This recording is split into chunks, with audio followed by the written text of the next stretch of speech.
So I was Michelangelo, the artistic flow coming from STL mode. The legendary shows, I knew I'd be a star, but little did I know it wouldn't be from bars. See, that's the big league, the radar online. I wasn't the undefeated, but I still was gon' shine. I took a few L's, took them shots like Pop, but then I got my weight up like Jason Whitlock. Pivot like Brian Clark, skipping Bailey, Shannon Sharp. Don't have to scream like Stephen A to get my point across. Climb Jamel Hills, won carry championships. They were quick to pull the gun, hoping Rob would quit.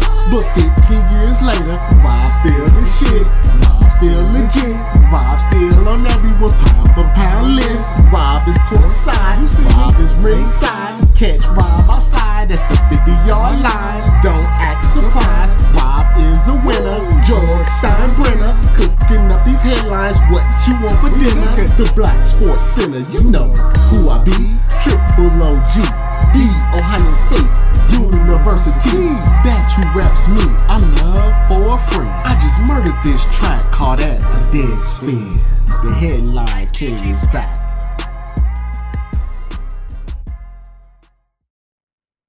We made it to Friday. That's always an amazing thing. We can make it through another week in this crazy world that we live in. This is Headlines with Robert Littal. Thank you for joining us. The first thing that we have to talk about is a ex-Brooklyn Nets cheerleader named Jen Renfu. She was on a podcast, and of course, like all IG models today, she's also on OnlyFans and does a podcast and TikToks and all of that other stuff. And she was telling a story about how when she was a cheerleader with the Brooklyn Nets, she basically ran through the starting five. It was a milky train, and how the organization frowned upon that. Well, there's a couple of reasons why the organizations or organizations or sports teams frown on that type of thing. First off, they don't want to get sued.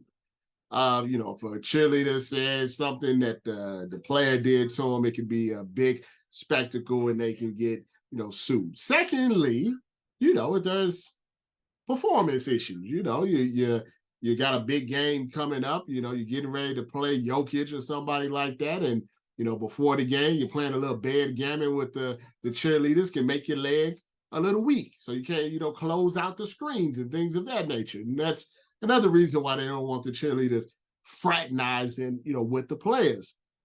Now, she pointed out that, there's nothing wrong with her, trying to get knocked up by the starting five. And she doesn't feel that made her any less of a dancer. And she felt like there was a double standard with that because it was in their contracts. They couldn't fraternize, and it's not necessarily in the players' contracts to fraternize. And she doesn't feel like she should be judged by her actions. And she's right. You do what you want to do.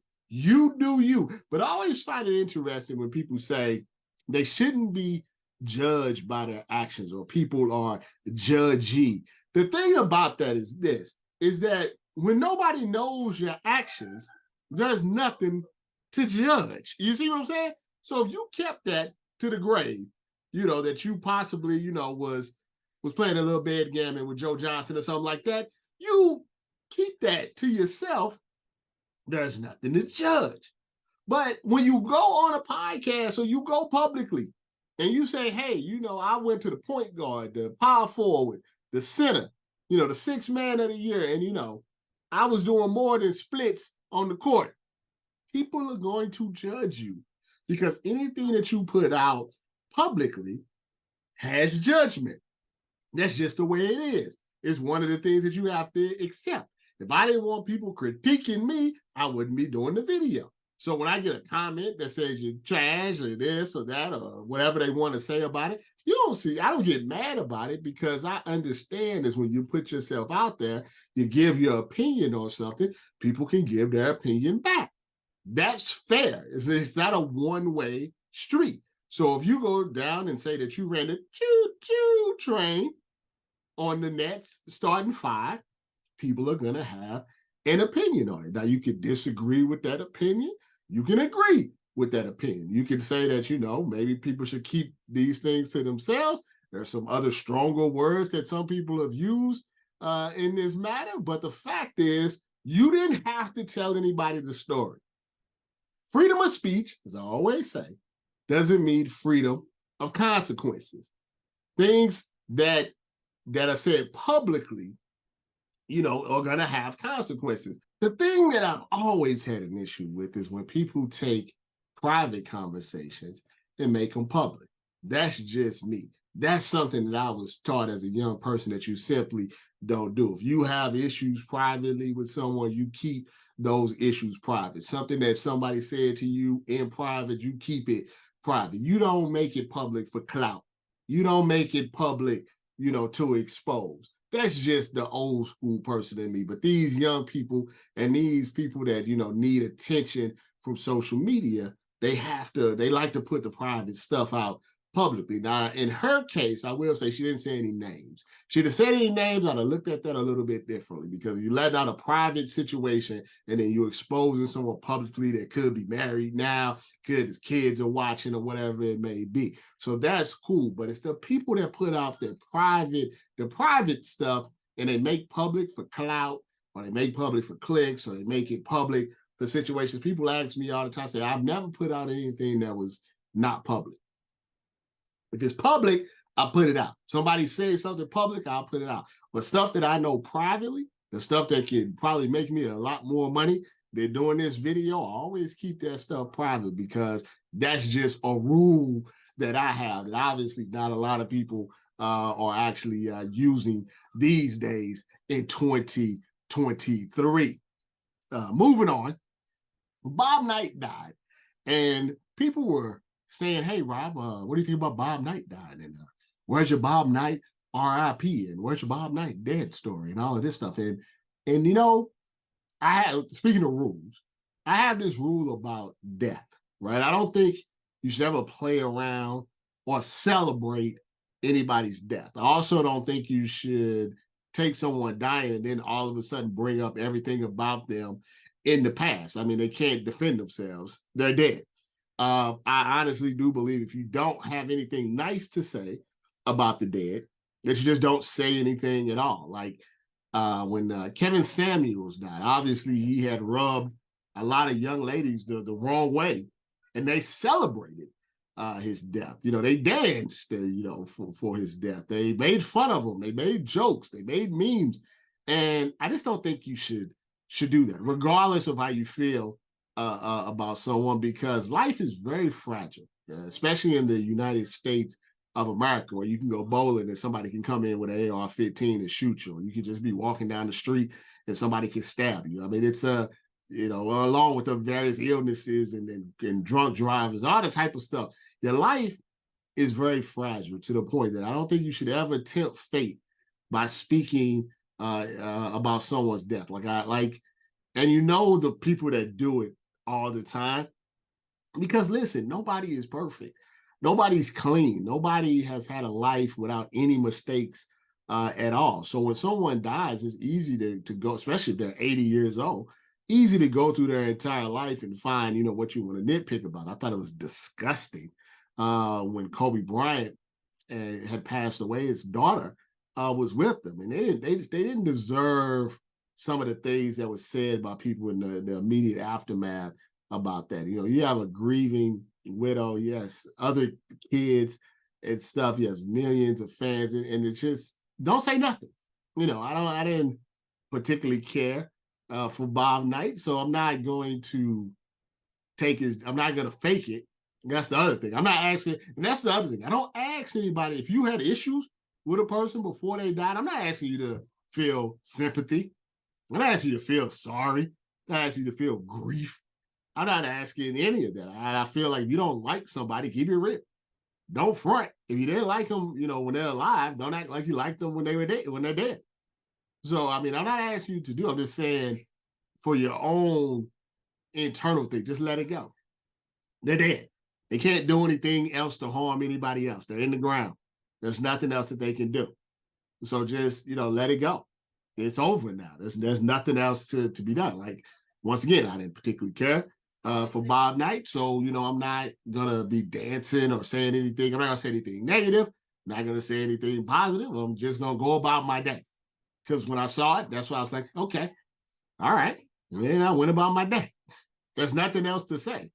And so that's just me. I feel like, I don't know, it's a social media thing. You feel like you have to say something about everything, but that's not the case.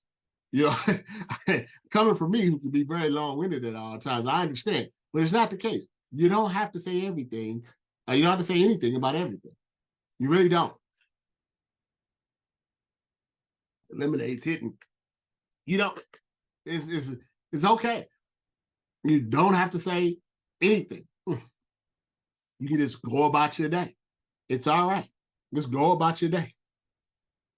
On a more positive note, what about your boy Wemby? Out there dropping 38 and 10 and 2 blocks on the Suns. Looking good.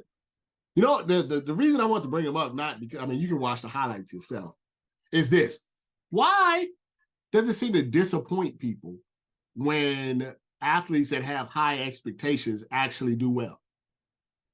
What do you think about that? Ask yourself that question. Why does it seem to bother people when an athlete has an expectation, they meet the expectation? Why are you upset about that? Why do you want people to fail? I find that very interesting. You should want everybody to succeed. People, so I use an example. I hate the way, I like Malik Willis. I think he's a wonderful human being, right? He's a great human being. I don't like the way the Titans have treated him throughout the time since they drafted him. I don't like it. And the reason I don't like it is because I like him. I'm just being honest. I don't have to fake it. I don't like it because I like him. It has nothing to do with him on the field. I just don't feel like they treat him as an individual the right way. But that didn't mean I was going to shit on Will Levis. If Will Levis throws 4 touchdowns, I'm happy for him. Why wouldn't I be happy for you? Now, there's nothing about Will Levis that says anything wrong with him, nothing bad about him. I don't see, is there any videos of him calling people niggas or something? As long as there's nothing like that out there, they didn't anything particularly wrong. Why would I root against them? Why would I do that? People, I can't believe, I thought you liked Malik Willis. Why are you giving honest assessments of Will Levis? Any rookie that goes up there and throws 4 touchdown passes, they get, praise. I'm not a hater. I want everybody to succeed. They're not mutually exclusive. I don't have to hate. People always say, did you hate Josh Allen? Because I used to say, well, why did they ever ask Josh Allen to be a tight end like they asked Lamar Jackson to be a wide receiver? That's not against Josh Allen. It's not his fault. I have no beef with Josh Allen.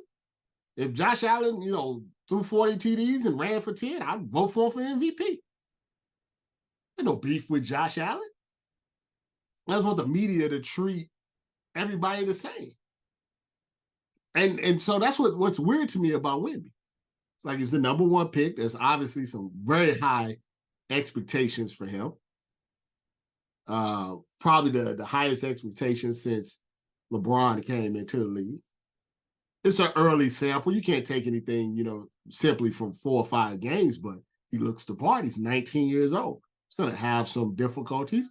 LeBron didn't make the playoffs in his first year. But any rookie coming in and dropping 38 and 10 with going against a team with Kevin Durant on it, that should be applauded.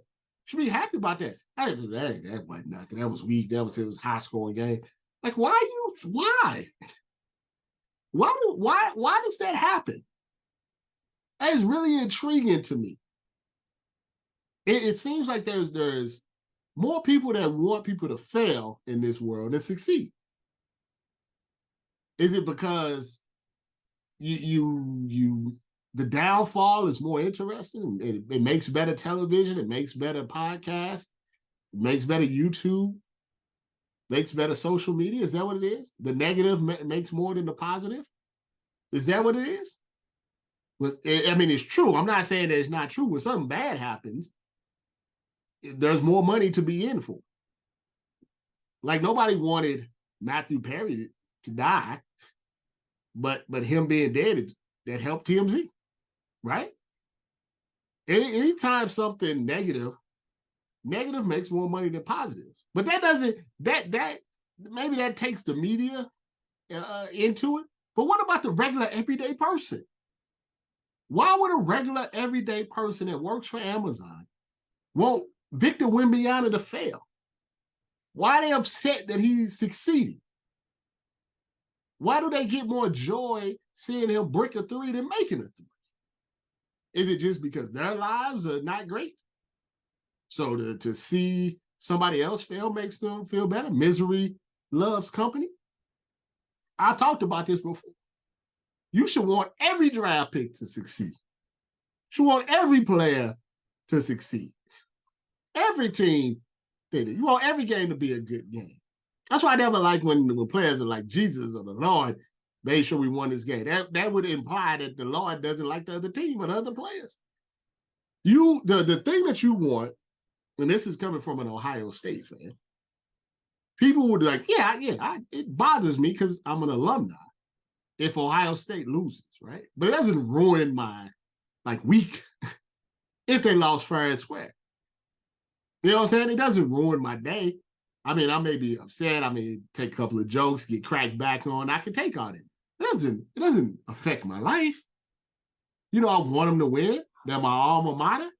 I want them to win the championship every year. I want them to win every game. But if they get cooked fair and square, so be it. Because if you get cooked fair and square, all you can do is, tip your cap to the person that beat them. Now, granted, that doesn't go for Michigan. Damn cheaters. Have a good weekend. Subscribe to the YouTube channel, please. VSO TV. You know where else to find me at on Twitter, Instagram, TikTok, and Facebook. You know where to find me at. We'll be back next week with another round of Headlines with Robert Littal.